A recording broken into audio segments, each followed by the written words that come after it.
আজকে এই ২০ নং ওয়ার্ড সদস্য নবায়ন কর্মসূচির সম্মানিত সভাপতি, সম্মানিত সংকলনে যে আছেন আক্তার ও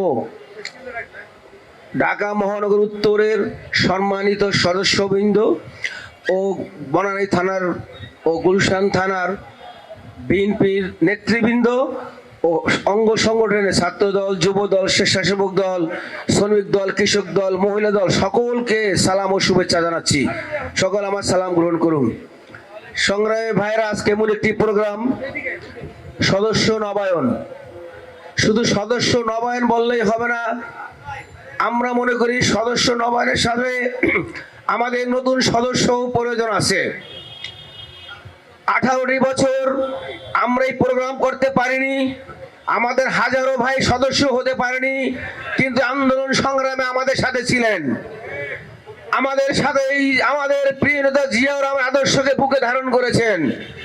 যারা জিয়াউর রহমান আদর্শকে বুকে ধারণ করেন, যারা আন্দোলন সংগ্রামে ছিলেন, আমি মনে করি তারা সকলে এই ফর্ম ফিল আপ করতে পারবেন। এখানে কারো জন্য বাধা নেই। যারা বিএনপিকে বিশ্বাস করেন, যারা জিয়াউর রহমান আদর্শকে বিশ্বাস করেন, ম্যাডাম খালেদা জিয়ার আদর্শকে বিশ্বাস করেন, তারা সকলে এই ফর্ম ফিল আপ করতে পারবেন। আজকের ফর্ম শুধু নবায়ন। আপনাদের মাঝে 15 দিনের মাঝে আবার আরেকটি ফর্ম নিয়ে আসবো আমরা, সেটা হচ্ছে নতুন মেম্বার সংগ্রহ। যেই ফর্ম অলরেডি আমাদের অফিসে চলে আসছে, আমরা আনুষ্ঠানিকভাবে ঘোষণা দিব।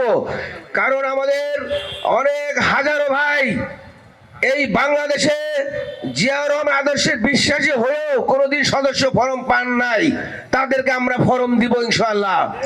আপনাকে দিশাহারা হবেন না যে আমরা তো আগে হই নাই, তাহলে আমাদের কি হবে? আপনারা সকলেই জিয়াউর রহমানের পরিবারের সন্তান। আপনাদেরকে একটি কথা বলি, আমলিগ আমাদের কাছে আসবে না, আমরা আমলিগকে চাই না। আমরা শুধু কথা বলতে চাই বর্তমানে নতুন একটি দল এনসিপি নিয়ে কথা বলতে আমাদের কষ্ট হয়। এরা বর্তমানে গণতন্ত্রের ক্যান্সার হয়ে দাঁড়িয়েছে। এরা বর্তমানে গণতন্ত্রের একটি ক্যান্সার রূপ ধারণ করতেছে। মানুষ ভাবছিল এই ছাত্ররা হয়তো একদিন মানুষকে শিক্ষা দেবে কিভাবে মুক্তিযুদ্ধ বাংলাদেশ স্বাধীন করে একটি সার্বভৌমত্ব বাংলাদেশ দিয়েছিলেন। এরাও বোধহয় মুক্তিযুদ্ধের ভূমিকার মতো এরা সুন্দর সুন্দর বিহেভ করবেন, ভালো ভালো কাজ করবেন, কিন্তু না। তারা দেখেন বর্তমানে কি করছেন, প্রত্যেকটা মন্ত্রণালয়ের পোস্ট ভাগাভাগি করতেছেন, চাঁদাবাজি করতেছেন। সিটি কর্পোরেশন যায় দেখেন, দর্শন করে আছেন, বসে রাখছে, কাজ ভাগাভাগি করতেছেন। তার মানে কি তারা যত আমার ভাই বোনেরা শহীদ হয়েছেন, তাদের রক্তের সাথে বেঈমানগি করে ব্যবসা বাণিজ্যে লিপ্ত হয়ে পড়েছেন। আপনারা জানেন গত কয়েকদিন আগে রংপুরে হাসান আব্দুল্লাহ, একজন ক্যান্সার রোগী, এনসিপির একজন ক্যান্সার নেতা, উনি বাংলার জনগণ নিয়ে একটি কথা বলেছেন। উনি বলেছেন বাংলাদেশের জনগণ 200 টাকায় ভোট দেয়। আপনারা বিশ্বাস করেন? বাংলার জনগণ রক্ত দেয়, জীবন দেয়, টাকার বিনিময়ে ভোট বিক্রি করে না। আব্দুল্লাহ সাহেব, আপনি জাতির কাছে ক্ষমা চান। আপনাকে বুঝতে হবে আপনারা ভোট শূন্য, আপনারা জনগণ শূন্য বিধায় আপনারা জনগণকে নিয়ে এই ধরনের মুক্তি করতে পারেন। আপনার বিচার হওয়া উচিত। আপনার গুরু বর্তমান সরকার প্রধান, একটা অনির্বাচিত অন্তর্বর্তীকালীন সরকার প্রধান, তিনিও তার গুরুর মতন সেম ভুলটি লন্ডনে বসে করেছিলেন। উনি লন্ডনে একটি ইন্টারভিউতে বলেছিলেন বাংলাদেশের মানুষ টাকায় ভোট দেয়। এটাকে আপনারা বিশ্বাস করেন? আমি মনে করি প্রফেসর ইউনূস সাহেব, আপনাকেও সরি বলা উচিত জাতির কাছে। আপনি জাতিকে নিয়ে এত বিভ্রান্তকর কথা বলতে পারেন না। আপনারা দেখবেন নির্বাচনের কথা আসলেই প্রফেসর ইউনূস সাহেবের মুখটা কালো হয়ে যায়। নির্বাচন নিয়ে কথা বলতে গেলেই ওনার মুখের শ্বাস বন্ধ হয়ে আসে। উনি জাতির উদ্দেশ্যে যেই কয়দিনেই কিছু কথা বলেছেন, ওনার মুখে হাসি ছিল না। ওনার মুখে কোনো হাসি ছিল না। কেন নির্বাচন হবে, কেন নির্বাচন দিব, উনি চায় না বাংলাদেশে গণতন্ত্র পূর্ণ প্রতিষ্ঠা হোক। গত 18টি বছর বাংলার মানুষ ভোট দিতে পারেনি। আমার কৃষক, শ্রমিক, ছাত্র ভাইরা 15 বছর থেকে 30 বছর বয়স হয়েছে, তাও কেউ ভোট কেন্দ্রে যেতে পারেনি। কারণ ওই স্বৈরা শাসক শেখ হাসিনা বাংলাদেশে ভোটের রাজনীতি বন্ধ করে দিয়েছিলেন। শেখ হাসিনা মানুষের গণ অধিকার হরণ করেছিলেন। শেখ হাসিনা আজ বাংলাদেশ থেকে পালিয়েছে হাজারো ছাত্র জনতা ভাইয়ের রক্তের বিনিময়। আপনারা মনে আছেন এই আন্দোলনে যদি বিএনপি 18টি বছর জীবন দিয়েছে, রক্ত দিয়েছে, রাজপথে ছিল, 18 বছরের ধারাবাহিকতায় জুলাই মাসে ছাত্ররা আমাদের সাথে একত্রিত হয়ে সকল মিলে স্বৈরা সরকারকে বিতাড়িত করেছি। আজ ওনরা বিতাড়িত করেছে। আরে ভাই, তোমরা সংখ্যায় কয়জন?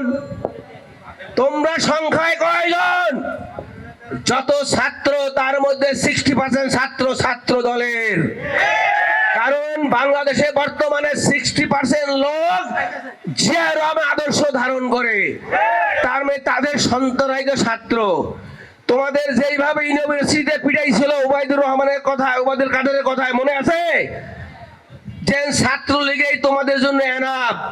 কয়েকজন নাম ছিল মিছিলে মেয়েদেরকে যেভাবে পিটাইছিল ইউনিভার্সিটির মধ্যে।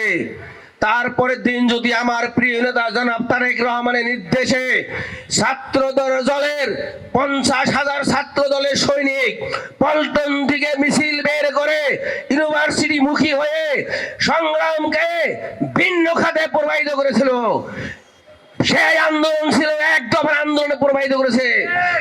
এক দফার আন্দোলন শেখ হাসিনা বাংলাদেশে বিদায় করেছি আমরা। আর তোমরা বলেছো তোমরা আন্দোলন করে শেখ হাসিনাকে বিদায় করছো।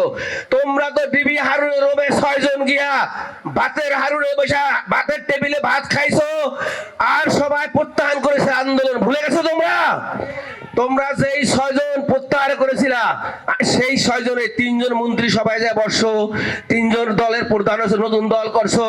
কিন্তু তোমরা কি জানো, তোমরা কি একটি ছেলে ঢাকা ইউনিভার্সিটি মারা গেছে? যায় নাই।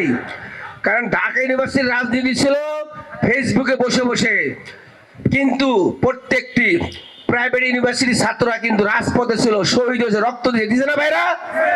কিন্তু দেখেন, একজন প্রাইভেট ইউনিভার্সিটির ছাত্রকে কিন্তু কোনো একটি জায়গায় রাখা হয় নাই। এত বড় স্বার্থ লোভী এই বর্তমানে এনসিপি ক্যান্সার, এনসিপির নাম এখন থেকে ক্যান্সার।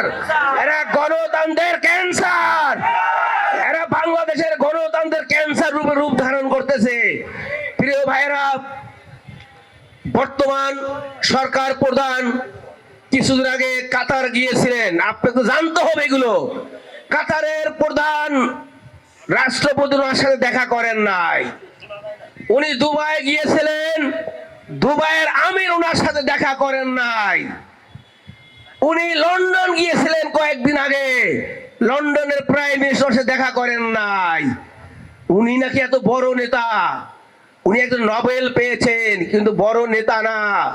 উনি বাংলাদেশের, ওনার কারণে বর্তমানে অন্ধকার নেমে আসতেছে। আপনাদেরকে আমি বলি ভাইরা, ধীর সুন্দর করে শুনেন। উনি আমেরিকার সাথে সম্পর্ক খারাপ করেছে। উনি আমেরিকার সাথে সম্পর্ক খারাপ করার কারণে আজ বাংলাদেশের উপরে একটি সেক্টর, শুধু কি জানেন? Garments industry. যেই সেক্টর থেকে বাংলাদেশের ডলার আসে, আমাদের হাজার হাজার লক্ষ ভাই বোন চাকরি করে ফ্যামিলিকে বাঁচায়, তাই না ভাইরা? সেই সেক্টর 35% ব্যাট ধারণ করেছে আমেরিকান গভর্নমেন্ট, বিকজ ওনার সাথে শুধু সম্পর্ক খারাপ। আমেরিকার কথা হয়েছে বাংলাদেশ আইনের শাসন নাই। বর্তমান সরকার হিজবুল্লাহ হুজুরকে দিয়ে যেইভাবে দেশের গণতন্ত্রকে বিনষ্ট করার পায়তারা করতেছে, এই সকল কারণে আমেরিকান গভর্নমেন্ট ওনার উপরে ক্ষেপে বাংলাদেশের উপরে 35% ব্যাট নির্ধারণ করেছে। তাতে আমাদের ইন্ডাস্ট্রি শেষ হয়ে যাবে, আমরা কম্পিটিশনে পারবো না। ভিয়েতনাম বাংলা পৃথিবীতে নাম্বার 1 আছে, ভিয়েতনামের আছে মাত্র 12%, আর আমরা কেন 35%? কিভাবে কম্পিটিশন টিকে থাকবো? আপনি 3 মাস আগে আপনাকে সময় দিয়েছে, আপনি আলোচনা করে সমাধান করুন। আপনি 3 মাস সময় নষ্ট করলেন, এমন একজন লোক আমেরিকা পাঠাইলেন যার কোনো এই গার্মেন্টস নিয়ে অভিজ্ঞতা নাই, যার কোনো বাণিজ্য মন্ত্রণালয়ের সাথে সম্পৃক্ত নাই, এমন একজন ব্যক্তিকে আমেরিকা পাড়ায় ঘুরে ঘুরে চলে আসলো। তারপরে কয়েকদিন আগে বাণিজ্য মন্ত্রণালয় অ্যাড করে আপনি আবার একটা টিম পাঠাইলেন, বা এই টিমের রেজাল্টও 0। আপনি কেন বিজিএমইর প্রধানকে, বিজিএমইর প্রেসিডেন্টকে ইনভলভ করলেন না, যে গার্মেন্টস ইন্ডাস্ট্রি সকল কিছু জানে, গার্মেন্টস ইন্ডাস্ট্রি সম্বন্ধে তার নলেজ আছে, কিভাবে ইন্ডাস্ট্রি বাঁচবে? আপনার কোনো অভিজ্ঞতা নাই, আপনার আন্দোলনের সংগ্রামে কোনো অবদান নাই প্রফেসর সাহেব। আপনি অন্তর্বর্তীকালীন সরকার, আপনাকে বসানো হয়েছে একটি সুন্দর নির্বাচন দেওয়ার জন্য। কি দেওয়ার জন্য? একটি নির্বাচন। নির্বাচন হচ্ছে গণতন্ত্রের চাবিকাঠি, মানুষের ভোট হয়েছে গণতন্ত্রের চাবিকাঠি। সেই ভোট দেওয়ার সুযোগ করে দিবেন প্রফেসর ইউনূস সাহেব, এটাই বাংলার মানুষ আপনার কাছে চায়। আপনার সুবুদ্ধির পরিচয় দিন, সুবুদ্ধির পরিচয় দিয়ে সুন্দর একটি নির্বাচন আমার প্রিয় নেতাকে ওয়াদা দিয়ে আসছেন ফেব্রুয়ারির ফার্স্ট উইকে দিবেন, রোজার আগে দিবেন, কারণ রোজার আগে একটি সুন্দর পরিবেশ থাকবে। রোজার পরে কালবৈশাখী ঝড়, কালবৈশাখী ঝড়ের মধ্যে কোনোদিন নির্বাচন হবে না, হওয়া যায় না, মানুষ ভোট দিতে পারবে না। তাই আপনার কাছে অনুরোধ করতেছি, আপনি জানুয়ারির শেষ সপ্তাহ নয় ফেব্রুয়ারির ফার্স্ট উইকের মধ্যে নির্বাচন দিয়ে জাতিকে উদ্ধার করুন, গণতন্ত্রকে উদ্ধার করুন, আর না হলে বাংলাদেশের ভবিষ্যৎ অন্ধকার। তারেক রহমান বীরের বেশে আসবে ফিরে।